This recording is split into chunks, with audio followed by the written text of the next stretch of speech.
You know, you always can rebrand. Blue Ribbon Sports was doing okay. Blue Ribbon Sports, they changed their name to Nike, and we all know what happened with that.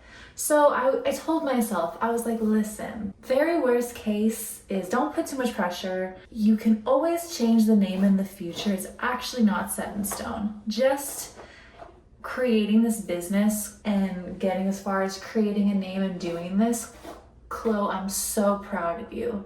Like, first and foremost, that is where I'm starting. That's where my head was at. I was just so happy that I just was following my dreams and doing something about it. And then I also told myself, like, take your time, because this is a decision and I know myself. I was like, Chloe, you're gonna come up with a name and you're gonna get so excited. You're gonna tell all your friends and family and you're gonna be like, this is it. And then a few months later, or even a few days or weeks later, you're gonna be like, oh, I'm past that name. Like, think of it as like, I was thinking of it like a tattoo. Like, okay, I love this design, I love this, but will I love it forever? So I didn't name my brand officially for like 6 months. And I'm so happy because I actually had 2 or 3 previous names and horrific. I would not want that to be the name of my brand. It didn't even make sense. And the moment I knew that my brand name was my brand name was when the brand name that I chose matched what I was selling. And then I was like, oh, it's so cohesive, it makes sense.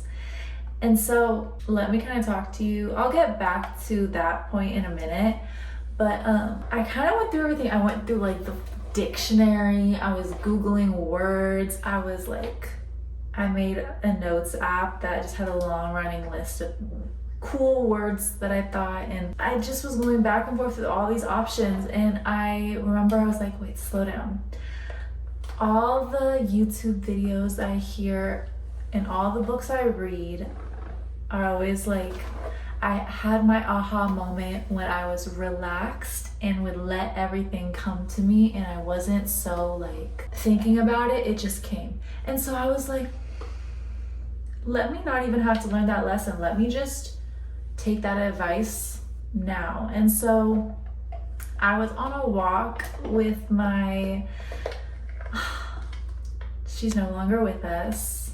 Rest in peace, Jaja Gabor, my little Yorkie. But I was walking the family dog, and she was, taking forever sniffing around, and I was just like, okay, she's so happy. So I was kind of like letting her sniff, and I saw a flower, and I was like, oh, that's a cool petal. And I was like, petal. I swear I was sober. I was like, petal.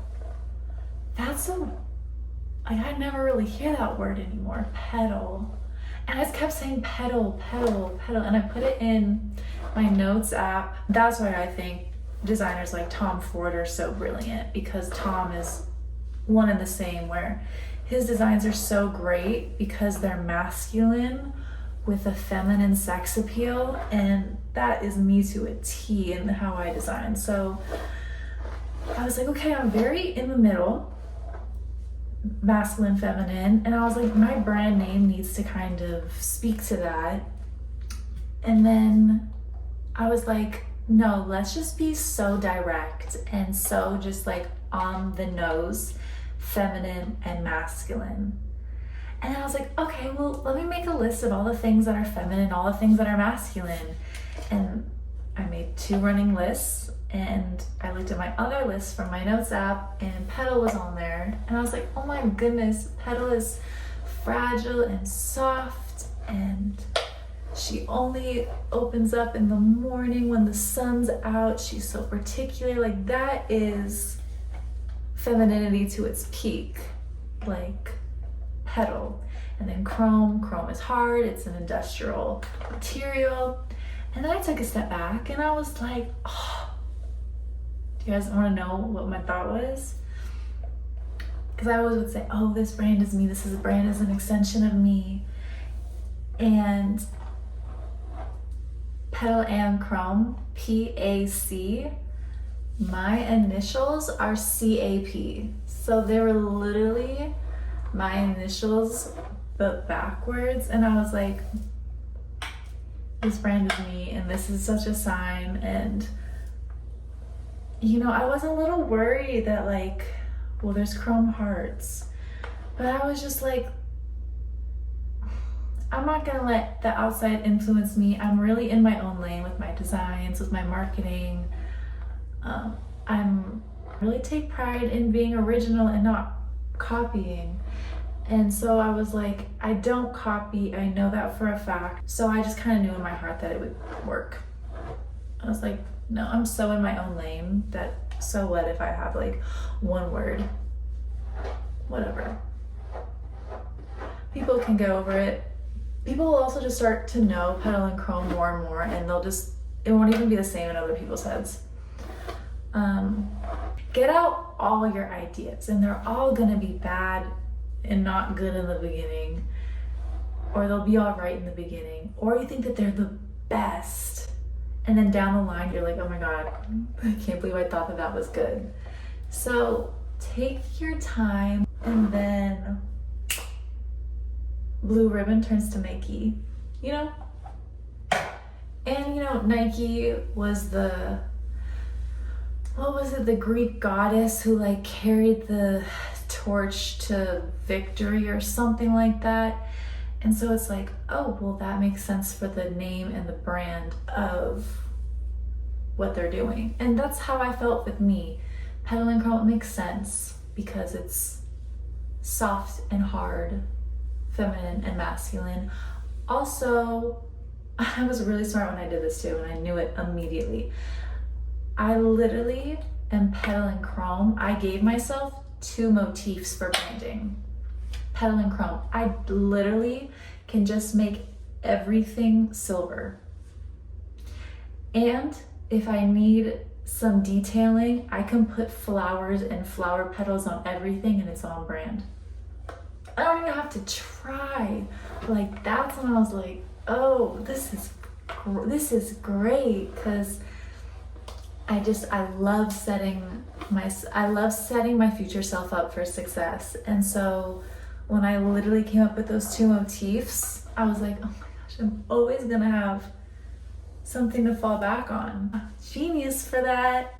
So, you know, my whole aesthetic is silver, and I love that. I've always been a silver girl anyways. So another thing that just makes sense with me and having it be Petal and Chrome. And so I'm just getting all these things where it's like, oh, that makes sense. Oh, that makes sense. Oh, that makes sense. That makes sense too. It's like, this is right. This is so totally right. And so when you start getting those little like aha moments consecutively, then you'll know that you made the right choice for your brand. Maybe not. This is my journey. And so I'm only giving the 2 cents that I can give, that we all have a different story and a different journey, you know what I mean? So this is just like what mine was. And so kind of take yourself out of your typical space and just like get out, clear your mind, relax, know that everything is working in your favor, and your name will just come to you. Good luck on your guys' journey. Your brand is gonna be amazing, okay? It's all gonna work out. The universe wants what you want. There's reasons put into your heart, so you're not set up to fail, you're set up to win. And if nobody's told you yet, I believe in you. I'm so proud of you. Keep going. Let me show you my rings. This is Petal and Chrome. You can see that it's so like masculine and feminine. Very unisex pieces, obviously. And yeah, that's what's going on. Head over right now to petalandchrome.com to buy them. The legacy is $210, the micro legacy is $145. We also have this in black. So that's really all that's going on. Thank you guys so much for watching. Bye guys, see you on the next video.